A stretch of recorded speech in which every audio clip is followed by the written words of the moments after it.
Welcome to the shooting show. I'm Peter Carr. First, George Digweed has had a great start to the season. We follow his progress at the Clay Classic 2012.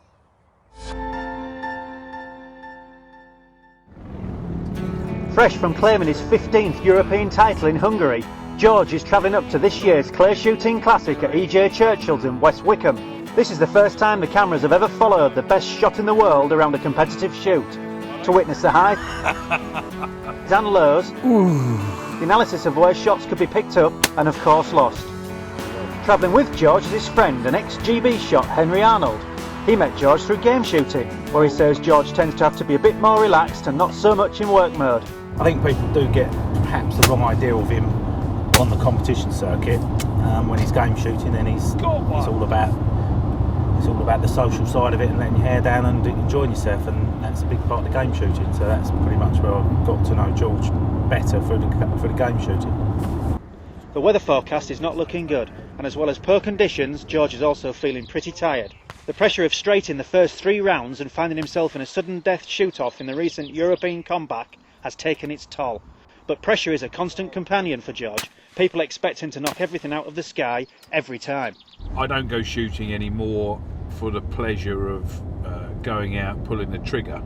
I've been there and done that. I actually go out shooting now to compete. It's a thrill of the competition, but to actually go out and pull the trigger for the enjoyment side of it now, because it's slightly different for me in that people expect, and when I go out, as soon as I put a cartridge in the gun, people expect me to kill or hit whatever I'm shooting at. The only time I can really sit down and enjoy shooting is to sit in a pigeon-eyed or sit in a high seat when I'm on my own, no one watching, and I know whether I've killed something well or done something well, or whether I've done something badly.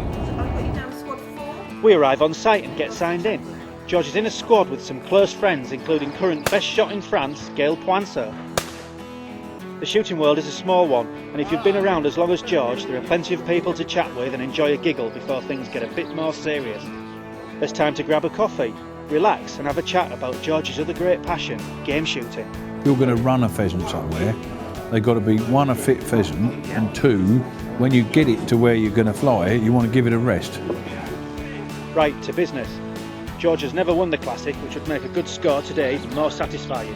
He knows his great strength is being able to wear a competitor down over time.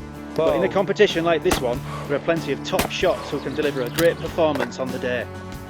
The first stand is demoralising, catching everyone out, except the Frenchman. It's not a great start, but if anyone can pull it back, it's George.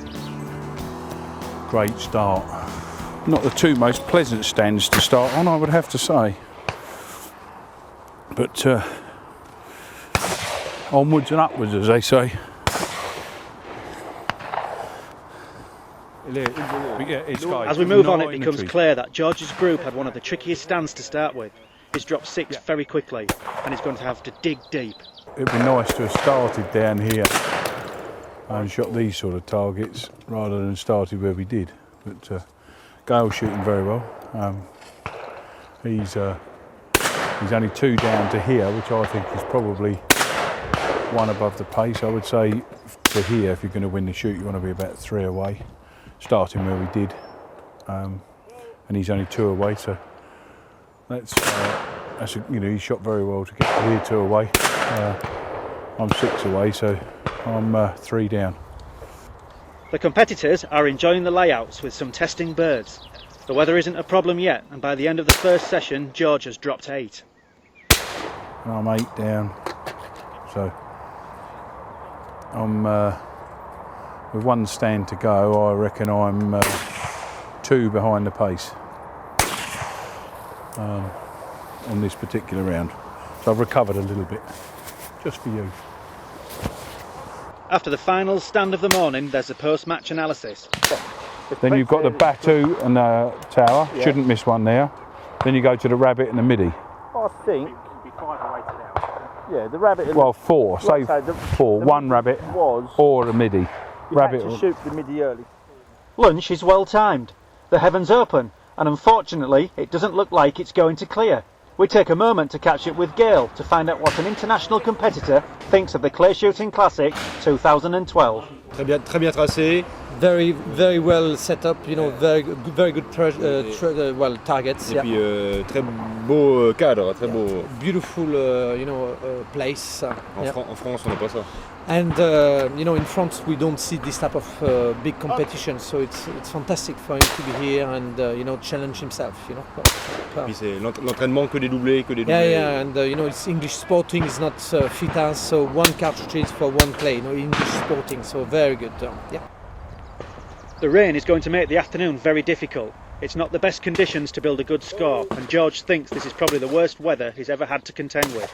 Saying that, he does incredibly well. There are some very high birds on offer, and looking skywards doesn't help matters. As the shoulders of those around him start to sag, George still keeps plugging away, finishing on 136. He's only dropped 7 this afternoon, but he doesn't think it will be enough. Pleased with the way I shot this afternoon in the rain. Hasn't been very easy at all. Conditions are just horrendous, but then it's the same for everybody. If you're gonna win this shoot, you've got to shoot it on a different day to today. That's for sure. I don't know what tomorrow and Saturday are going to bring, but they can't get any worse than this. So I've shot 136, which is a good recovery from where I was this morning. I would predict that the winner in reasonable conditions will shoot 140. That's my prediction.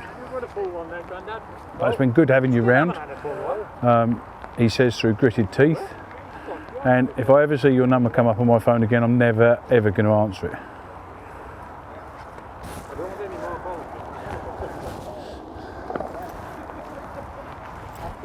On y va. In actual fact, the winning score was 137, a score also put in on Thursday. Matt Hans taking the title with George the runner-up.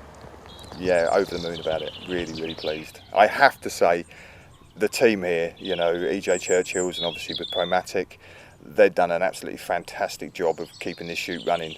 First couple of days, as I say, in conditions like they were, for no breakdowns, no hold-ups, to keep it going. Yeah, it was unbelievable result.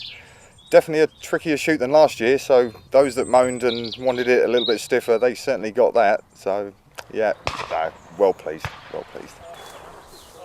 The Classic 2012 has attracted over 1,000 competitors and delivered some amazing shooting despite flaming June delivering some flaming awful weather.